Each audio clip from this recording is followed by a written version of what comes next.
A 42-year-old Japanese businessman walked into his apartment with 10,000 possessions and walked out 3 days later with 37. He didn't lose his mind. He found it. What he discovered in those 3 days eliminated his anxiety, his debt, his exhaustion, and his depression. And it had nothing to do with throwing things away. There is a document that Japanese minimalists don't want you to see. Not because it's secret, but because once you read it, you can't live the same way again. It proves that 99% of what you own is slowly killing you. And the industries that profit from your accumulation have spent billions making sure you never discover this. Have you ever noticed how some people live in tiny spaces but seem more peaceful than people in mansions? How they own almost nothing but lack nothing. While you're drowning in possessions, struggling to find your keys in your own home, feeling exhausted by the weight of everything you own, these people move through life with impossible lightness. You know that feeling when you can't find something you own. When you're late because you can't locate your other shoe in the pile. When you feel suffocated in your own bedroom because there's too much of everything. That's not disorganization. That's your soul screaming for kanso. Today you'll discover why a 16th century Zen monk's philosophy for tea ceremonies holds the exact formula for eliminating modern life's chaos. Why owning fewer than 50 items isn't deprivation, it's liberation. And why the Japanese don't declutter, they do something far more powerful. Something that doesn't just clear space, it clears your entire existence. But there's a catch. This philosophy will force you to confront a terrifying question: what if everything I've been accumulating is the reason I'm suffering? Before I reveal the system that transformed a hoarder into a minimalist without throwing away a single thing, let's begin with what happened in that apartment. Chapter 1: The Awakening. Teshi stood in the center of his Tokyo apartment, surrounded by 10,000 possessions he had counted obsessively over the previous week. He was holding a knife, not to harm himself, but to open the final box. The box his mother left him before she died. The box he had been too terrified to open for 3 years. Inside was a single piece of paper with 7 words in her handwriting. Simplify your life before life simplifies you. Teshi was you. A successful marketing executive, good salary, nice apartment, and completely, utterly miserable. He owned everything society said would make him happy. Designer clothes, 67 pieces he never wore. Technology, 4 laptops, 3 tablets, 5 cameras collecting dust. Books, 312 unread. Kitchen gadgets for cooking he never did. Furniture for guests who never came. His morning routine, 45 minutes deciding what to wear from 67 options. His evening routine, scrolling shopping apps, buying more things to fill the emptiness. His weekend routine, organizing possessions that multiplied like cancer. The breaking point came 3 weeks before opening his mother's box. Teshi had a panic attack in a department store, not because of stress, but because he had gone to buy a simple black t-shirt and was confronted with 127 options. Black t-shirts. Just black t-shirts. His brain shut down. Security found him sitting on the floor, unable to move, tears streaming down his face. The doctor diagnosed acute decision fatigue leading to analysis paralysis. Translation: his life had become so complicated that his brain could no longer function. That night, Teshi did something he hadn't done in 15 years. He called his aunt, his mother's sister, and asked, what did Mom mean when she talked about kanso? His aunt's answer shattered everything he thought he knew about minimalism. Your mother didn't want you to throw things away, Teshi. She wanted you to understand why you needed them in the first place. Kanso isn't about having less. It's about needing less. And you can't need less until you understand what you're really trying to fill. Teshi spent that night researching kanso, the Japanese principle of simplicity. What he discovered wasn't a decluttering method. It was a complete philosophy explaining why humans complicate their lives and how to stop. Before discovering kanso, Teshi's mornings took 45 minutes just to get dressed, and he still felt wrong. His commute was filled with anxiety about work, possessions, life. At work, he was successful externally but dying internally. At home, he was surrounded by 10,000 items but felt completely alone. Sleep came in 4, or 5-hour chunks, medication-dependent, filled with nightmares about suffocation. He lived in 850 square feet that felt like 8. Every surface covered. Every drawer stuffed. Every closet overflowing. His apartment was a physical manifestation of his internal chaos, but he didn't know that yet. Chapter 2, The Principle of Kanso, Simplicity. What Teshi discovered that night would seem insane to Western minds. The Japanese tea ceremony master Rikyu developed a formula in the 1500s that perfectly diagnosed 21st century consumer culture 400 years before it existed. Kanso, elimination to essence. Rikyu taught that beauty and peace emerge not from addition but from elimination. A tea ceremony room contains exactly what's needed for the ceremony. Nothing more. Not because more would be ugly, but because more would be violence. Violence. That word stopped Teshi cold. Rikyu wrote, every unnecessary object in your space is violence against your consciousness. It demands attention. It requires decision. It creates relationship. And consciousness has limited capacity. Fill it with objects, and you have no capacity left for life. Teshi looked around his apartment with new eyes. Each object wasn't neutral. Each object was actively draining his mental energy. 67 clothing items equaled 67 daily micro-decisions. 312 unread books equaled 312 daily guilt triggers. 4 laptops equaled 4 daily maintenance anxieties. Hundreds of might need someday items equaled constant low-grade stress. His 10,000 possessions weren't possessions. They were 10,000 open browser tabs in his consciousness. No wonder his brain was crashing. But here's what broke him. His mother had tried to tell him for years, Teshi, you don't need more. You need less. He had interpreted it as criticism, as her not understanding modern life, as old-fashioned thinking. She wasn't criticizing him. She was trying to save him. And he had been too buried in accumulation to hear her. A Stanford neuroscientist who has studied cognitive load for 19 years explains, every object in your environment that you don't actively use occupies cognitive resources. Your brain must track it, categorize it, decide about it, even when you're not consciously thinking about it. Subjects living in high-density object environments show 40% reduced cognitive performance and 70% higher stress hormones compared to subjects in simplified environments. The objects aren't neutral. They are literally making you dumber and more anxious. Teshi realized minimalism wasn't an aesthetic. It was survival. Instead of throwing anything away, Teshi did what Rikyu taught. He sat in the center of his space, closed his eyes, visualized the space completely empty, then one by one added back only what served his actual life. Everything else was violence. He started the exercise at 11 p.m. He didn't finish until 4 a.m. The result shocked him. Of 10,000 possessions, only 127 survived the exercise. Everything else was revealed as either future fantasy items, when I become the person I wish I was, past identity anchors, reminders of who he used to be, fear insurance, what if I need this someday, or emotional medication, buying this will make me feel better. None of it served his actual present life. Chapter 3, The Principle of Seijaku, Stillness. Day 2 of Teshi's transformation revealed something even stranger. Removing objects wasn't enough, because the objects were symptoms, not causes. He discovered Rikyu's second principle, Seijaku, tranquil stillness. Teshi woke up on day 2 expecting to feel relief. He had mentally eliminated 9,873 possessions. But instead, he felt terror. Because with the objects gone, at least mentally, he could finally feel what he had been medicating. Complete, absolute, suffocating emptiness. This is the moment most people run back to accumulation.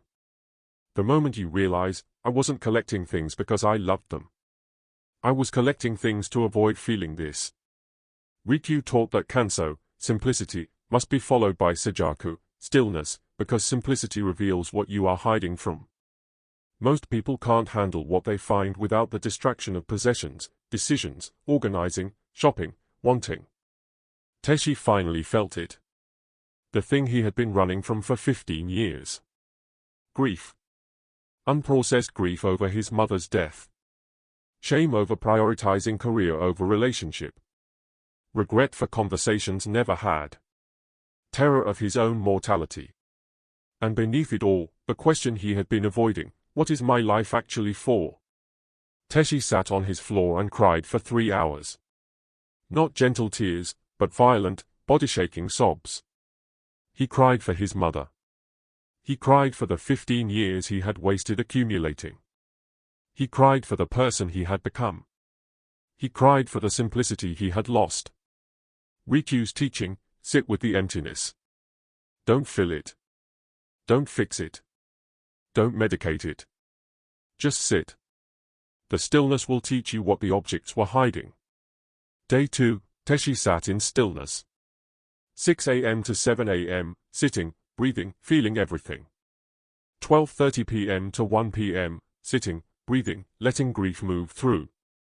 6:18 p.m. to 8:01 p.m., sitting, breathing, meeting himself. A Harvard psychologist who has studied avoidance behaviors for 20 years found that consumer accumulation is primarily an avoidance mechanism. Subjects report that shopping, organizing, and maintaining possessions provide relief from existential anxiety, grief, emptiness, and mortality awareness. When possessions are removed and subjects are guided to sit with emerging feelings, 85% report initial panic followed by profound emotional processing and eventual relief. The possessions weren't making them happy. They were preventing them from processing unhappiness. Hour 6 of sitting, something shifted. The grief didn't disappear. It transformed. Tisha realized, my mother left me one piece of paper because she wanted me to learn this: complexity is avoidance. Simplicity is presence. And presence is where life actually happens. Chapter 4, The Principle of Ma, Negative Space. Day 3, Tisha discovered why Japanese minimalism is completely different from Western decluttering. Ma, the beauty of emptiness. Western decluttering removes objects to create more space for more objects. Japanese Ma teaches that emptiness isn't the absence of something. Emptiness is something. Rika taught that the most important part of a tea room isn't the tea, the bowl, or the ceremony. It's the empty space, because empty space is where breath happens, thought emerges, beauty lands, and life flows. Without Ma, emptiness, even the most beautiful object becomes violence. Tisha started applying Ma to everything. His old calendar had every hour scheduled, with no breathing room. His new calendar had 50% empty space, only essential commitments. Result: productivity increased because thinking space returned. His old relationship pattern was constant texting, never alone, relationship as distraction. His new pattern was intentional silence, space between interactions, relationship as choice. Result: connections deepened because presence replaced performance. His old mental pattern was constant podcasts, music, and content consumption, never an empty mind. His new pattern was silence during the commute, walking without audio and embracing mental emptiness. Result: creativity returned. Solutions emerged from nowhere. Anxiety decreased. You know that feeling when you're alone without distraction and it feels unbearable. That's not boredom. That's your consciousness trying to breathe, and you've suffocated it with constant stimulation for so long that breathing feels like dying. Tisha's aunt taught him the traditional Ma exercise. Choose one room. Remove everything. Sit in the empty room for 1 hour. Feel the space breathing. Only return objects that enhance the breathing. Leave 60% of the room empty. He started with his bedroom. He removed everything and sat in the emptiness for 1 hour. The first 20 minutes, panic, discomfort, an urge to fill the space. Minutes 20 to 40, settling, breathing, noticing the walls, the light, the air. Minutes 40 to 60, peace, complete peace. For the first time in 15 years, when he returned objects, only these survived. A futon for sleep. A single lamp for reading. A small table for tea. 3 books he was currently reading. 7 items of clothing in daily rotation. Total, 12 objects in the bedroom. The rest created violence against the Ma. A Princeton researcher studying environmental psychology for 18 years found that subjects sleeping in rooms with fewer than 15 objects reported 60% better sleep quality, 45% faster sleep onset, and a 70% reduction in morning anxiety compared to subjects in object-dense rooms. The mechanism is cognitive offload. Fewer objects mean less unconscious processing during sleep, allowing deeper rest and restoration. Chapter 5, The Principle of Shizen, Naturalness. By day 3 afternoon, Tisha had eliminated 73 possessions mentally and created Ma in his bedroom physically. But something was still wrong. He called his aunt. "I understand Kanso and Ma, but how do I know what to keep? How do I know what's essential?" Her answer introduced the principle that changed everything. Shizen, natural, without pretense. Rika taught, keep only what is natural to your actual life, not your imagined life. The person you fantasize becoming needs different objects than the person you actually are. Live as who you are, not who you wish to be. Tisha realized 90% of his possessions served his fantasy self. Fantasy self, a marketing executive climbing the corporate ladder. 47 business books about success, never read. Expensive suits worn to impress, uncomfortable. A luxury watch as a status symbol, he hated checking the time. A high-end coffee machine for the sophisticated person he imagined. Professional camera equipment for the photographer he wasn't. Actual self quietly revealed itself in stillness. He loved simple tea, not complex coffee. He preferred comfortable clothes, not impressive suits. He wanted to help others, not climb ladders. He enjoyed writing, not photography. He needed silence, not success. The cruelty hit him. He'd spent 15 years and hundreds of thousands of yen buying objects for a person he didn't even want to be, a person society told him he should be, a person his mother never asked him to be. His aunt taught him the traditional identity clarification exercise. Part 1, Who you actually are. What do you do when no one is watching? What brings you genuine peace, not impressive peace? What would you do if no one would ever know? What feels natural, not what feels ambitious? Tisha's answers, right when no one is watching, simple tea in silence, help others understand themselves even if no one would know, quiet contemplation, his natural state. Part 2, Match possessions to your actual self. Keep only objects that serve who you actually are, not who you perform being. After 3 days of Kanso simplification, Seijaku stillness, Ma emptiness, and Shizen naturalness, Tisha made the physical changes. He donated, sold, or discarded everything except 37 items.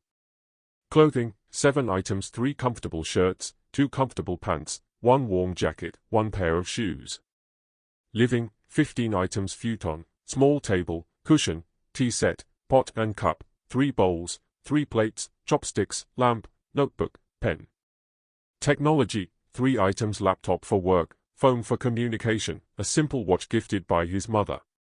Personal, 12 items, 5 meaningful books, not status books, his mother's letter, tea ceremony tools, and 4 items of genuine sentimental value. From 10,000 to 37 in 3 days. Chapter 6, The Complete Transformation, 6 months later. After those 3 days, Tisha's life transformed so completely that his colleagues didn't recognize him. He quit his corporate marketing job and started a minimalist life coaching practice.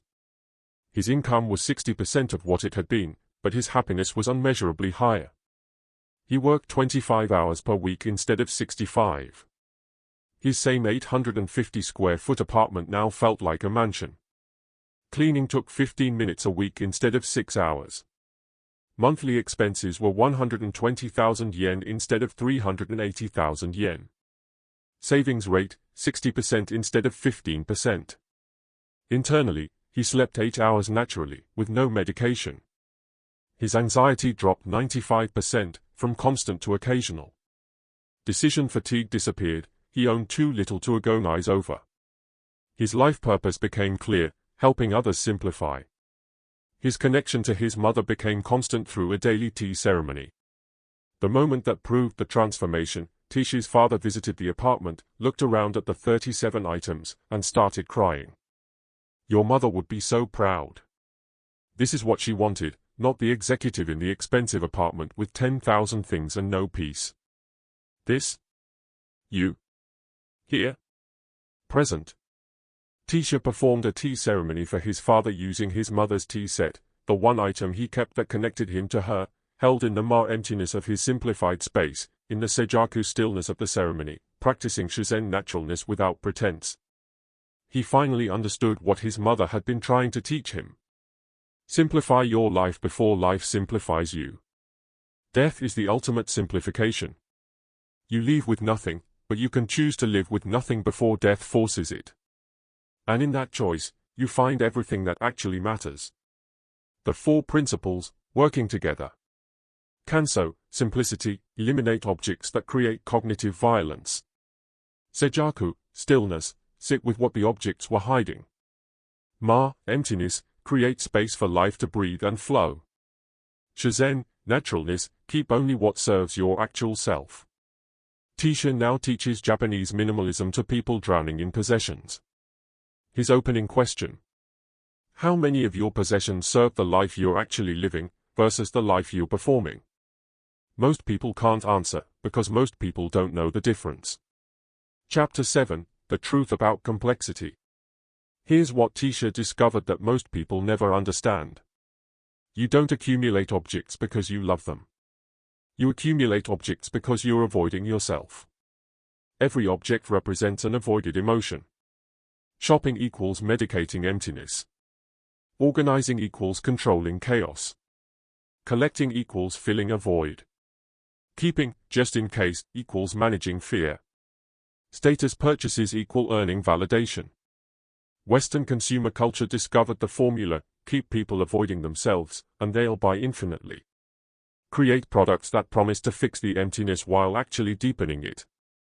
The document minimalists don't want you to see isn't hidden.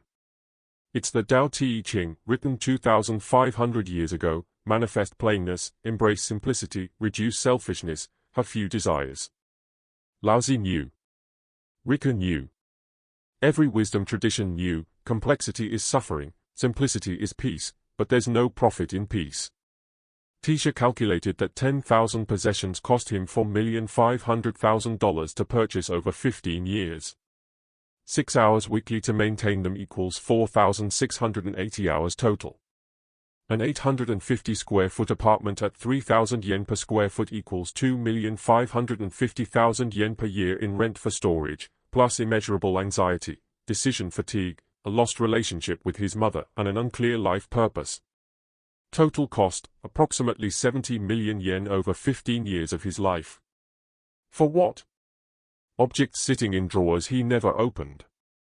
A Columbia University researcher who has studied consumer behavior for 21 years found the average American household contains 300,000 items. Subjects spend 12 hours weekly managing possessions, cleaning, organizing, searching, maintaining. Over a lifetime, this equals 7.2 years spent serving objects that were supposed to serve them. The reversal is complete, humans become servants of their possessions. Chapter 8, The Path Forward. You don't need 3 days like Tisha. You can start the Japanese minimalist path right now. Week 1, Kanso, the simplicity practice. Don't throw anything away yet. Just practice seeing. Close your eyes in your bedroom. Visualize the room completely empty. What would you add back if starting fresh? Everything else is creating cognitive violence. Notice how much violence you're living with. Week 2, Sejaku, the stillness practice. Create 30 minutes of daily silence. No phone, no content, nothing. Let feelings surface without medicating them. Notice what you've been avoiding. Write down what the objects are hiding you from. Crying is not failure, it's processing. Week 3, the emptiness practice. Create breathing space. Choose one surface, desk, counter, table. Remove everything from it. Leave it empty for 1 week. Notice the piece of empty space. Only return items that genuinely serve function. Week 4, Shizen, the naturalness practice. Live as your actual self. List possessions that serve your fantasy self versus your actual self. Begin releasing fantasy self objects. Keep only what aligns with who you actually are. Notice how pretense requires possessions. Authenticity requires almost nothing. The 90-Day Minimalist Challenge. Months 1 to 3, reduce by 1% daily. Day 1, identify your total possessions, rough count. Each day, release 1% of remaining items. By day 90, you'll own approximately 3% of what you started with. The 3% that remains will be everything that actually matters. Expected transformation timeline. Week 2, first glimpse of stillness beneath chaos. Week 4, noticeable reduction in decision fatigue. Week 8, significant anxiety decrease. Week 12, complete life clarity emerging. Month 6, you can't remember why you need it so much. Your mother, your father, your children, they don't need you to own more. They need you to be present. And every object you own is taking a piece of your presence away from them. Tisha's mother left him 7 words. Simplify your life before life simplifies you.